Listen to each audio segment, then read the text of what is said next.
Today's portrait is really special for a couple of reasons. Firstly, I'm really touched by why my client Tom reached out to commission this piece in the first place. He wanted to create something special for his wife Lindsay, hi Lindsay, to celebrate 4 very special pets. Losing these 4 over the past few years has been really hard for these 2, and I think that's something that everyone, at least on this channel, can really relate to. I know I can. So if you have any words for Tom and Lindsay, please share them in the comments below. I know it's something a lot of people have been through. Now, the other reason this portrait is really special is that all 4 of Tom and Lindsay's pets are hairless. And from a purely artistic perspective, hairless pets do something magical for me. They show me what is going on under all that fur. Where I usually look at a cat and I see this roundness, this softness, I can't easily get a sense of where their bones and joints are. It's like they're wearing this big moo-moo of fur and it's all a mystery under there. But hairless cats reveal a little bit about that mystery. Take Stinker, for example, this black and white tuxedo cat here. Most tuxedo cats have their ears come down, and you think they kind of end somewhere around the top of their forehead. But Stinker shows you that no, that is not the case. Cat ears continue all the way down close to his eyes. So I'm really looking forward to painting these 4 and getting them on canvas for Tom and Lindsay.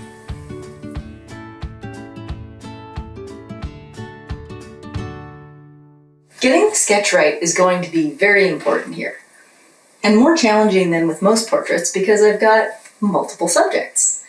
And they're not all in one photo. So that means I've got to kind of massage the lighting and the perspective a little bit to make it look like they're all together. So to start off, before I get into my palette, before I get into my colors, I'm just going to be using a simple neutral gray to sketch them in. And I do that because it's a color that all other colors can go over. It's not going to come through on the final, and I can really easily push and pull that gray around.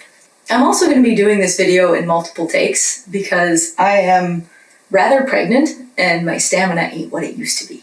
So I've got my reference up on my laptop for ease of use. And the first thing I'm going to start doing is putting in big shapes like how high up the canvas do the cat's bodies come, what's the general slope of the composition, and where do all these ears go?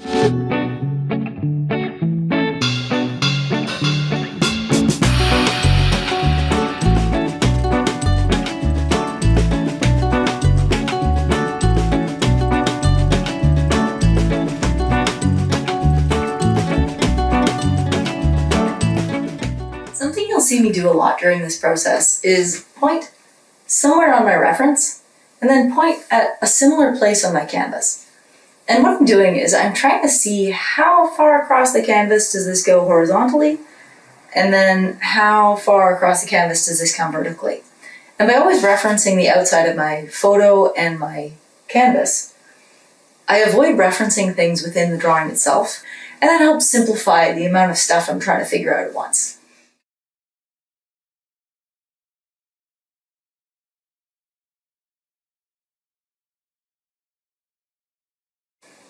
What can happen if I start referencing too early elements of the drawing itself is that I'll think, oh yeah, the eye's got to be, to the left of the nose, but I won't have the nose in the right position yet. And so the whole thing starts being just a little skewed.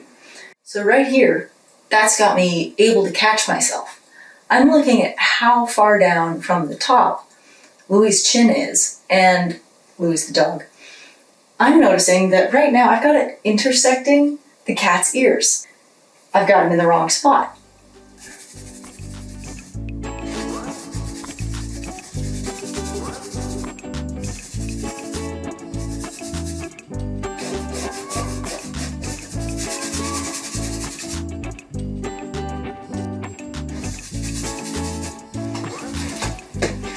So we can see I need to make some refinements here. This kind of comparison is something I do with particularly difficult or complicated compositions for my portraits because I want to make sure that I get the characters of these pets just right. As I go through, I'm also going to be firming up the lines that I got spot on so that I can go forward with confidence.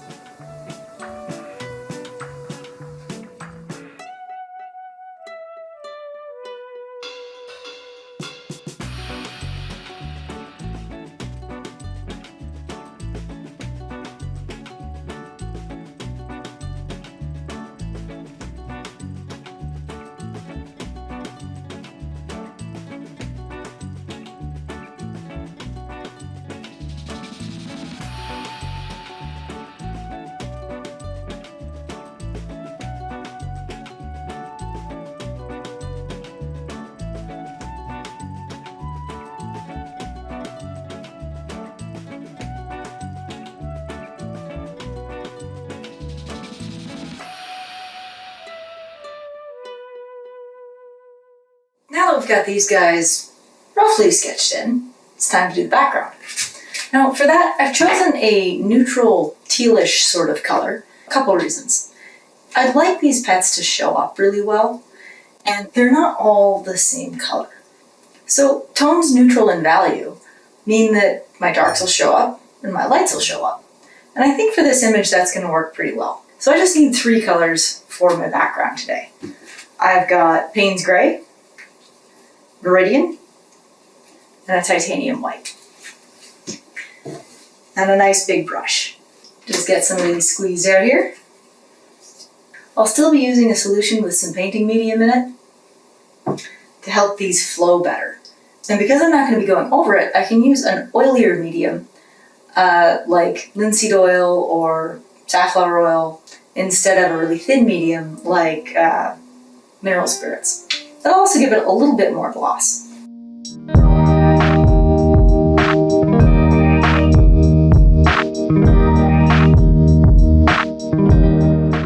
I just kind of dip and dab into my 3 colors as I go, refining it until I've got the right starting point and enough of it. That'll do.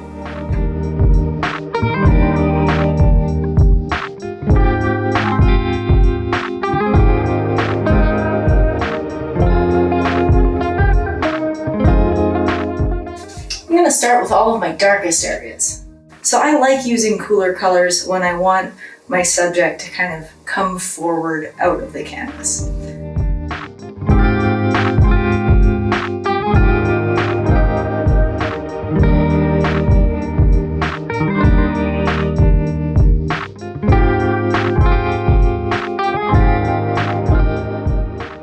And the other nice thing about teals, blues, cooler colors tend to recede while warmer colors jump forward at you as a viewer when you're looking at a painting.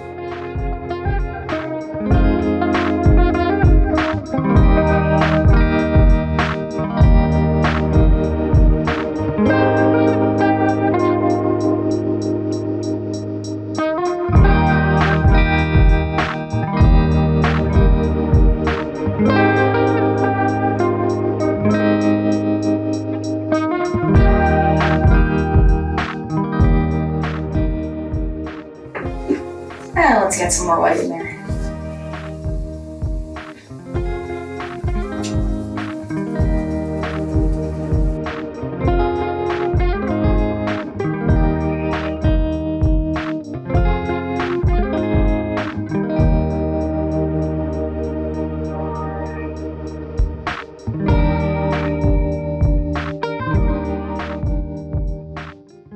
I always get the edges because that way you can hang them on the wall without a frame. I kind of like that one.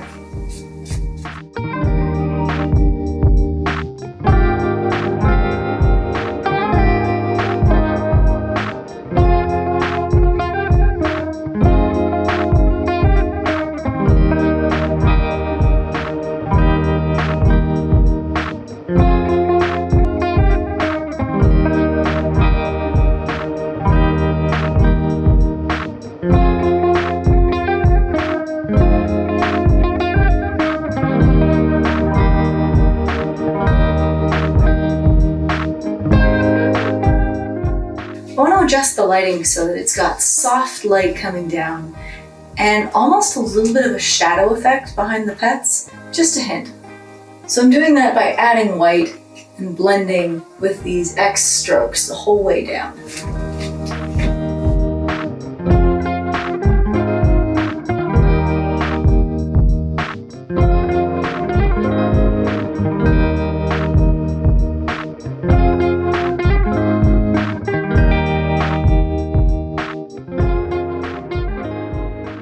I like leaving a little bit of variation in the background because it gives you something to look at even in the negative space. Something you'll notice is as I've been doing this, I've been kind of invading the space around the animals. And that's okay. I'm going to go back in, I'm going to tidy up my edges, I'm going to push some of that back out. But as I get started on these guys, I'm also going to be bringing paint in over top of the background. Having the background in behind kind of helps reinforce that these guys are going to come forward at you. Now with the really light wispy fur up here on the ears, I want to try and get some of that in first while the background is still wet so the paint can mix. Use a nice bright brush, a little bit of medium, and push some of this stuff back out of the way.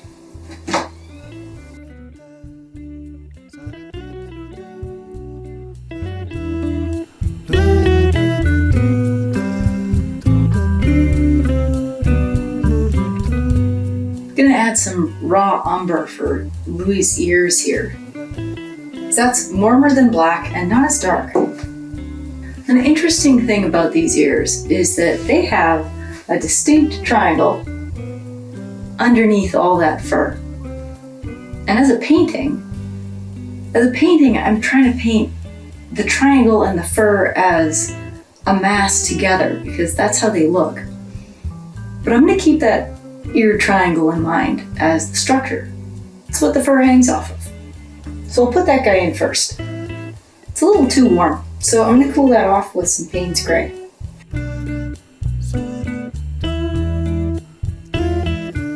Well, what other dark shapes have I got? I've got down the side of his face, eyes, and nose. And it seems like everything else is a little lighter, so we can start with that.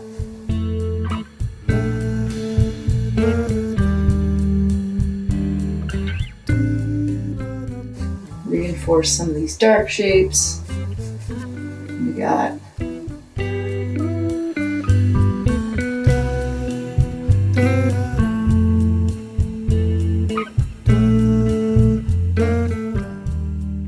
that just drags those little wispy bits of fur over the edge.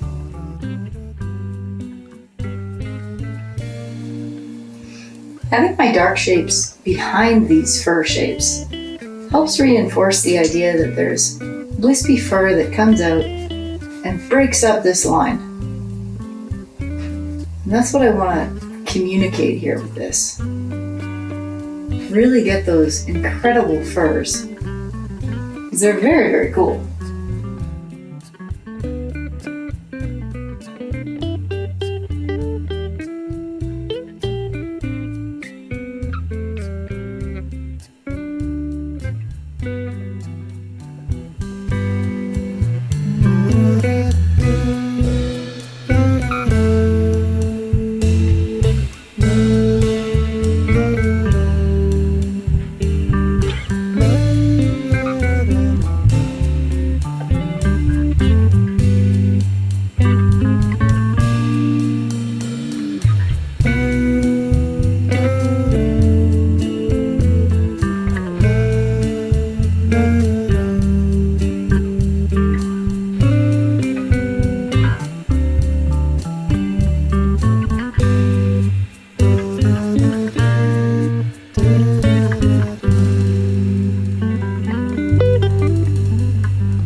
At this point, I like to say that most of the blocking in is done. There's no detail yet, or at least not much, but I've covered all of the canvas with color, and that's a big step. It starts feeling a little bit less intimidating after that. Stopping here takes a bit of trust because it doesn't look good yet. There's a lot of phases in the painting where it's not going to look good, but I have to trust that I know this process, I know what I'm doing, I'm going to be able to get it from this sort of in-between phase to a more realistic state. And my goal now is to get the cats into the same state, because that way I don't finish one and then go and kind of try and match the others in color to that first one. I can start working on getting all of the colors and lighting matching. Let's start in on our middle kitty here with some Venetian red, yellow ochre, raw umber, and of course titanium white. I want to get those lovely skin tones starting with the darks.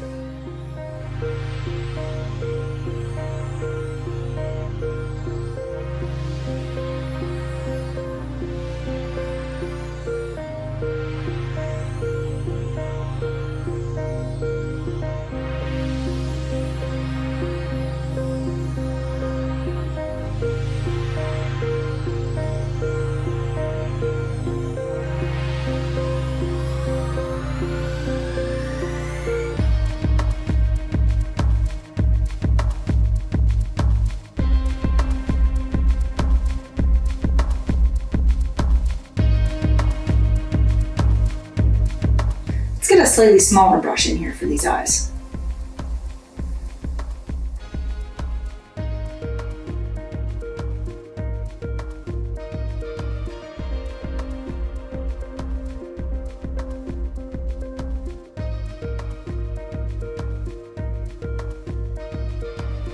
It's okay if they just look like kind of big black blobs at the moment.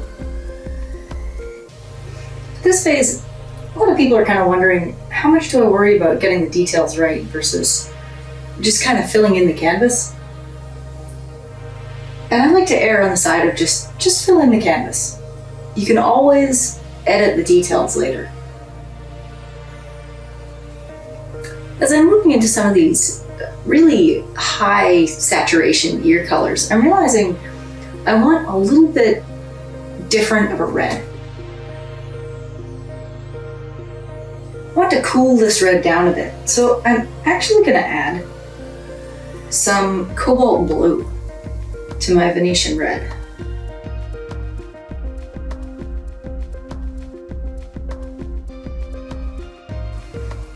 Well, this here over here should be quite a bit lighter than this one over here, so I've got some adjustments to do.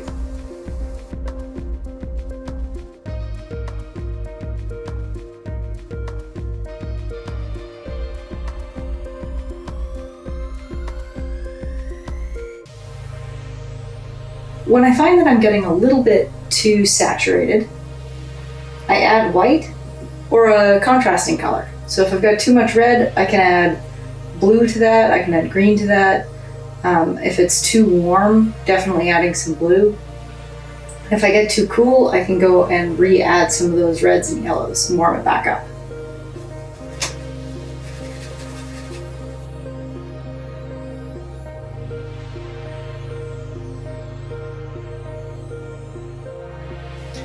I also tend to be sticking dark at this phase because I like to come in with highlights later.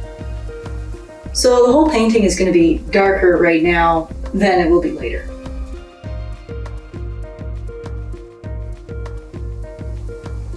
It's really tempting right here to do all of these little wrinkles individually, but when I squint, there's actually just like a white shine there. If I just paint that for now, I'm going to get the shapes better than if I try and do all those little wrinkles one by one.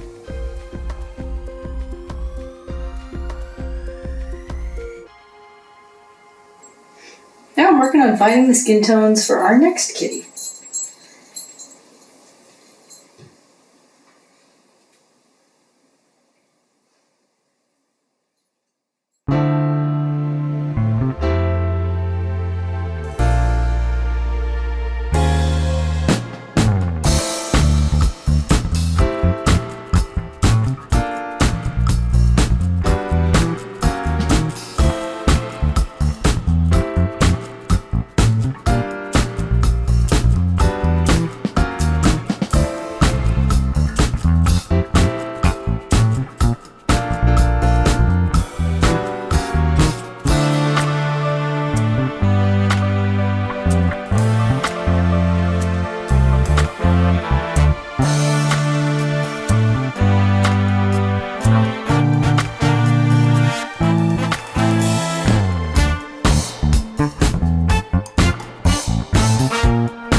down a little and start seeing what it looks like to add some detail. We're starting off with a big fleshy area of nothing, and we're gonna turn this into kitty wrinkles. How am I gonna do that? Well, I've started off by painting this whole area just the form of the cat, so you can see he's a little lighter over here, a little darker down here. And it's also a bit darker than I want the final to be, because what I'm going to do is paint in the wrinkles using light paint. So it's almost like raising wrinkles up out of the shadows, just like I usually do with fur, except this time it's fleshy folds.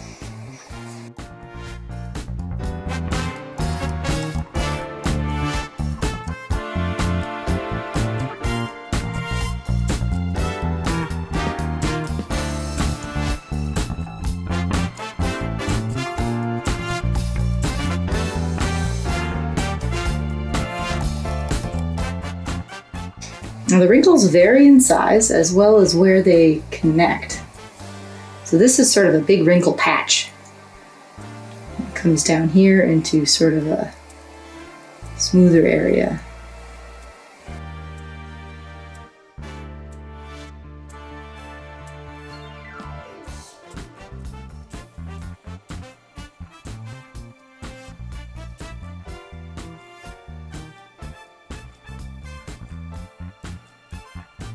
Might even go just a tad lighter up here because Stinkle's got some nice reflective fur.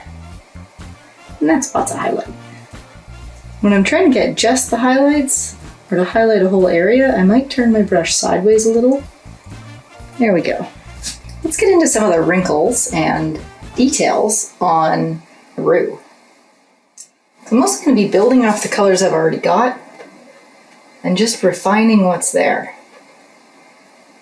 And when I get to Roo's complex wrinkles up here, I'm going to be starting to count them out.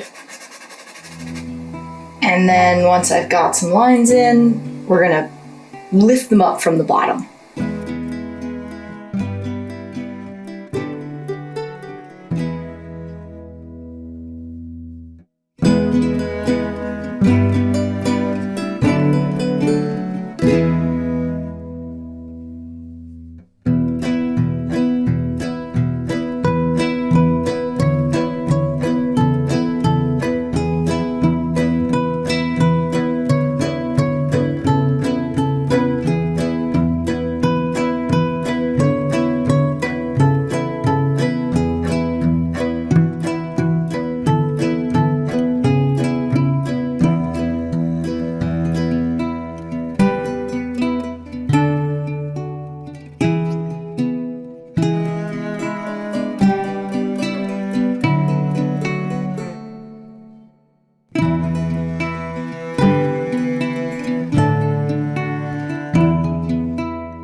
Well, now it's time to get started on some of Binny's details.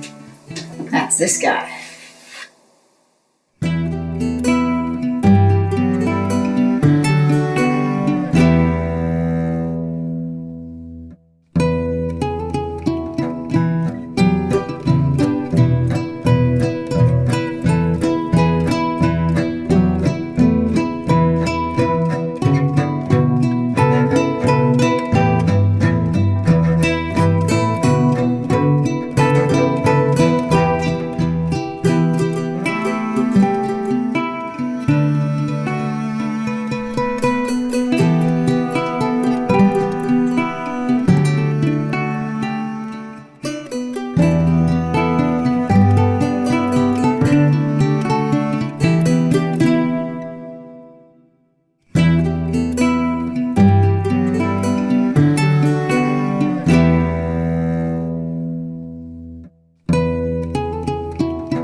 Now that I've got everybody blocked in and I've got a few details going on, I can go in and start really refining them to look more like themselves. And I think I'm going to start with Lewis.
And we're back to Stinkle here.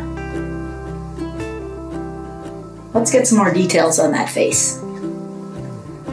First, I might need to fix a few of his shapes. I think I don't quite have his eye shape right.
Hairless cats have whiskers. We've got some fine hairs down here.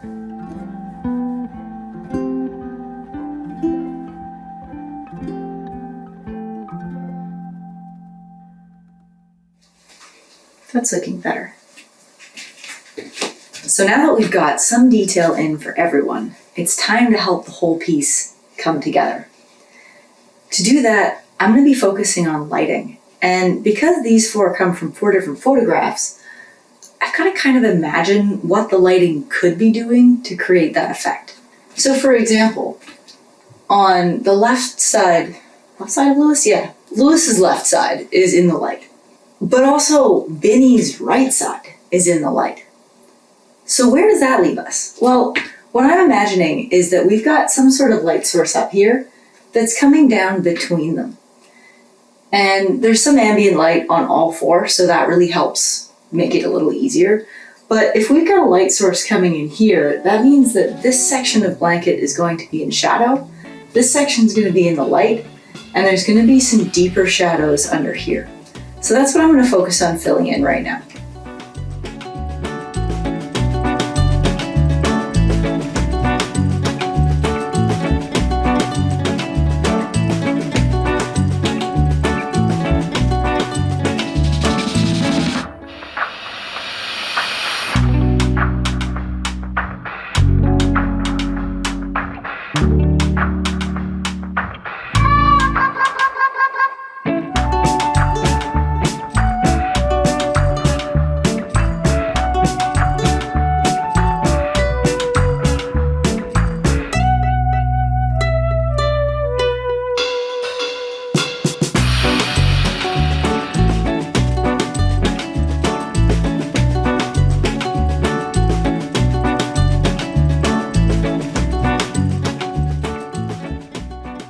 So yeah, here are our 4 hairless pets all together in one canvas.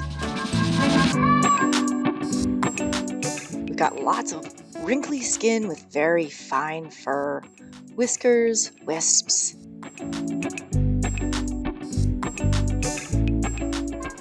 And of course, you can see all of their real anatomy, which is pretty cool, especially for people who usually are used to looking at long-haired cats. I hope you enjoyed the demo, and I will see you next time.